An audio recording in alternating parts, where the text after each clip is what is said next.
Tan, tan, ta, tan. Tran, tan, ta, tan. Todos nosotros hemos escuchado estos preciosos acordes que nos anuncian la entrada de una corte nupcial donde viene el novio y la novia a celebrar esa fiesta preciosa de amor en este enlace matrimonial. Y qué fiesta tan maravillosa, cómo nos regocijamos con aquellos que van a dar testimonio público de su amor. Y hasta nuestro Señor Jesucristo fue invitado a una boda, y allá en las bodas de Caná, ¿verdad? Y bueno, y que viva el amor, y que vivan los novios, y qué momento, todos estamos esperando ese momento donde se diga, los declaro marido y mujer, y bravo, bravo, y beso, beso. Bien, qué momento, y qué hermoso que podamos disfrutar de esa sublimación del amor como está establecido por el Señor. Dios, al crear al hombre y a la mujer, los hizo con un propósito precioso, para que procrearan y llenaran la tierra, ¿verdad? Y formaran la familia. Y en Génesis 2:24 dice la palabra, dice, por tanto, dejará el hombre a su padre y a su madre, y se unirá a su mujer, y serán ambos una sola carne. Así es de que, confirmando el Señor este maravilloso propósito. Después dice en Marcos 10:9, dice, lo que Dios unió, que no lo separe el hombre. Entonces Dios tiene propósitos muy hermosos para con la vida del hombre y de la mujer. Y he titulado esta enseñanza, y con esto no quiero empañar lo que acabo de decir, pero ya me entenderá ahorita que hagamos la explicación. Esta enseñanza se llama el matrimonio por la iglesia no existe. Y bueno, pues vamos a ir a la palabra del Señor. Bien, he hecho aquí estos dibujos, y mire, esta es la línea del tiempo. Bien, aquí está Adán y Eva. Aquí comienza el tiempo de la raza humana sobre la faz de la tierra. Muy bien. Y aquí, en el 2018, es el tiempo en el que vamos hoy. Bien, sí se puede revisar toda esa línea del tiempo. Sí hay escrituras para ir nosotros contabilizando los años del hombre sobre la tierra. Podemos asegurar que de Adán más o menos hasta Abraham son como unos, por decir, como unos 2000 años, vamos a decirlo así en términos muy rápidos, ¿verdad? Y bueno, de Adán hasta Cristo, como unos 4000 años. De Cristo a nuestros días, 2000 años, en términos generales. De tal manera que la raza humana solamente tiene 6000 años sobre la faz de la tierra. No tiene más de ello, aunque la ciencia diga su teoría. Está bien, lo respetamos, pero de acuerdo a la palabra del Señor, ese es el tiempo que el hombre lleva sobre la faz de la tierra. Muy bien, entonces, Cristo es quien establece la iglesia, ¿verdad? Y la iglesia solamente tiene como 2000 años. Ok, ahora acompáñenme a esta pregunta. De Cristo hacia atrás no hay iglesia. La pregunta es, ¿antes de Cristo había esposos? ¿Había matrimonios? ¿Había marido y mujer? Y la respuesta es sí. Entonces esto nos lleva a otra pregunta. ¿Quién los casaba? ¿Cómo se hacían marido y mujer? Y bueno, diríamos rápido que pues por las leyes, ¿verdad? Así lo podemos decir rápidamente. Muy bien. Ahora, otra pregunta. Este es el planeta Tierra. Los puntos negros son aquellos países donde no hay cristianismo, o sea, no hay iglesia. Y los puntos blancos son donde sí existe el cristianismo, vamos a decir, sí hay iglesia. Esta es la pregunta. En estos países donde no hay cristianismo en este momento, ¿hay esposos? ¿Hay marido y mujer?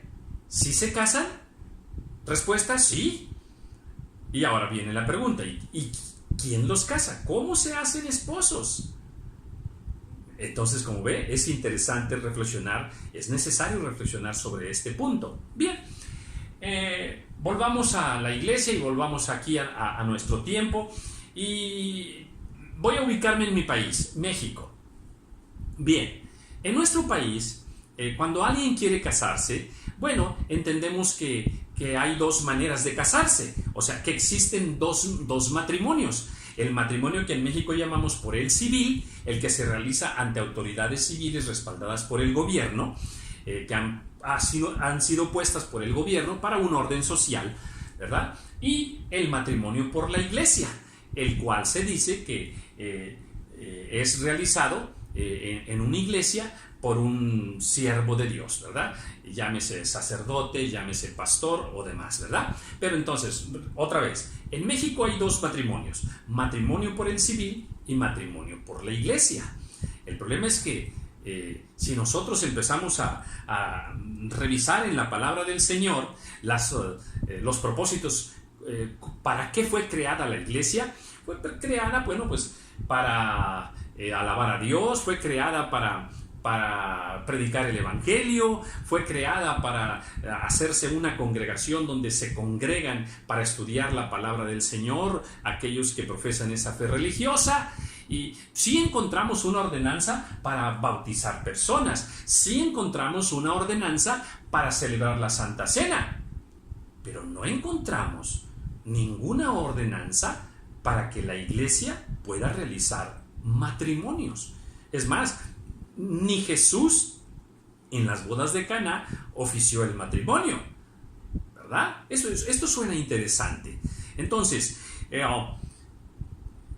acompáñame a Romanos en el capítulo 13, dice: sométase toda persona a las autoridades superiores, porque no hay autoridad sino de parte de Dios, y las que hay por Dios han sido establecidas. Bien, Romanos nos dice que todas las autoridades que hay en tu nación han sido puestas por Dios, establecidas por Dios. Luego dice algo más, en el versículo 3 dice algunas cosas, y luego en el 4 dice: porque es servidor de Dios para tu bien. Pero si haces lo malo, teme, porque no en vano lleva la espada, pues es servidor de Dios. Nuevamente, en el versículo 4, la palabra del Señor nos dice dos veces que las autoridades que Dios ha puesto son servidores de Dios, tienen el respaldo de Dios. Dios los puso para nuestro bien, para nuestro beneficio, para que haya un orden social, en fin, para muchas cosas lindas. Bien, ahora, nótese, no estoy diciendo que sea un siervo de Dios, es servidor de Dios.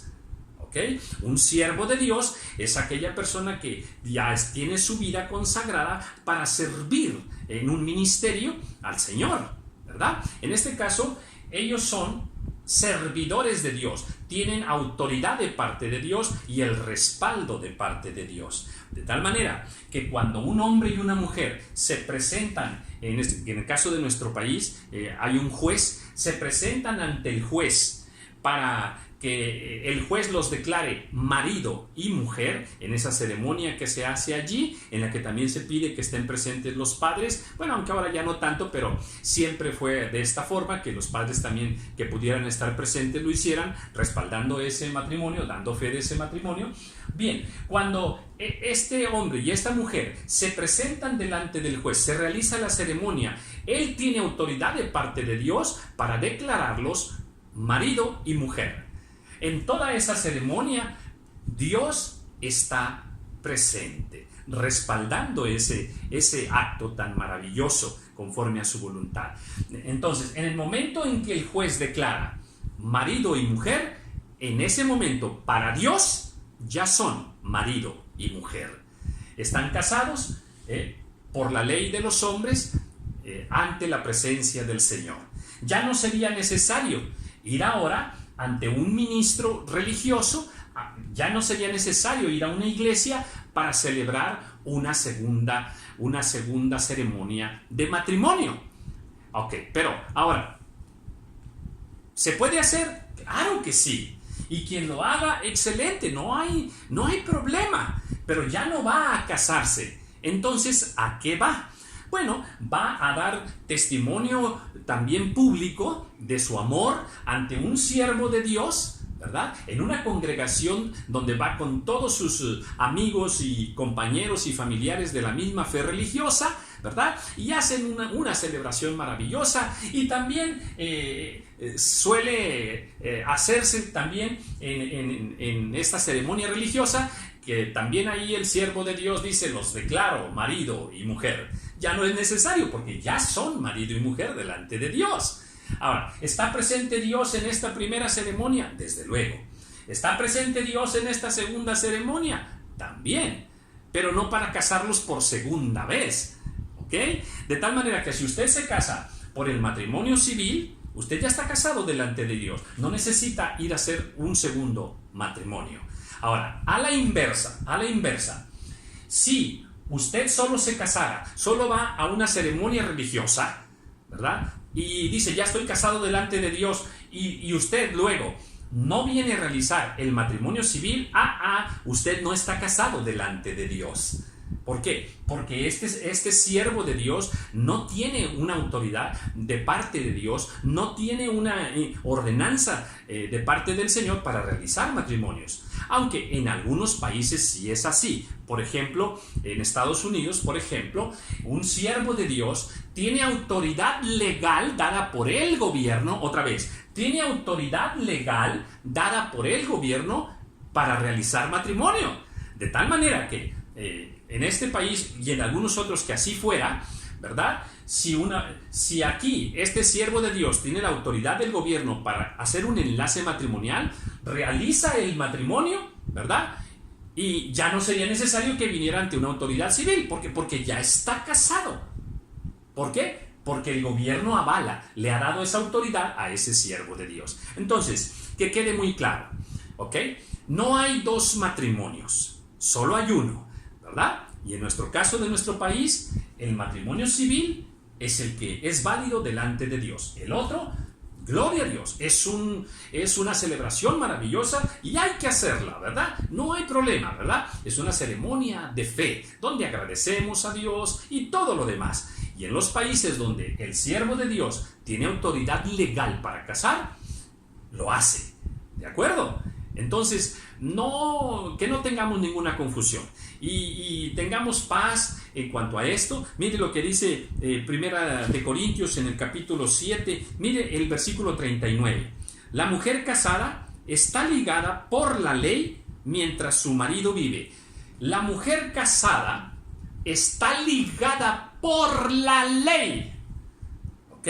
Entonces, en el matrimonio civil le une la ley, ¿verdad? Entonces es suficiente. Ahora, ¿y qué pasaba, por ejemplo, cuando no había ley? Antes de Moisés, que no había ley, ¿cómo se casaban? ¿Quién tenía la autoridad para autorizar ese matrimonio? ¿Verdad? Bueno, a ver, yo creo que ya lo entendimos. El padre de familia tiene la autoridad de parte de Dios para entregar a la hija en matrimonio. De hecho, todavía acá en la ceremonia religiosa se hace esa maravillosa pregunta también. ¿Quién entrega a la novia, verdad? Digo, a mí me ha tocado entregar a una novia, es un momento precioso. Entonces, bien, no hay dos matrimonios, solo hay uno. Pero bueno, igual, se pueden realizar los dos en el entendimiento de que el matrimonio civil ya es suficiente y es válido a los ojos del Señor, porque Él respalda a su servidor, el Señor está presente, ¿verdad? Y si vamos a realizar el matrimonio religioso, pues gloria sea a Dios y que vivan los novios, ¿verdad? Y a celebrar y a festejar y a amarse y a continuar el plan de Dios, y que lo que Dios ha unido, pues que no lo separe el hombre, ¿verdad? Yo espero que con esto podamos entrar en un entendimiento bíblico del propósito de Dios para el enlace matrimonial y cómo está establecido en la ordenanza del Señor. Así es de que tengamos paz, que Dios les bendiga y les veré en un próximo video.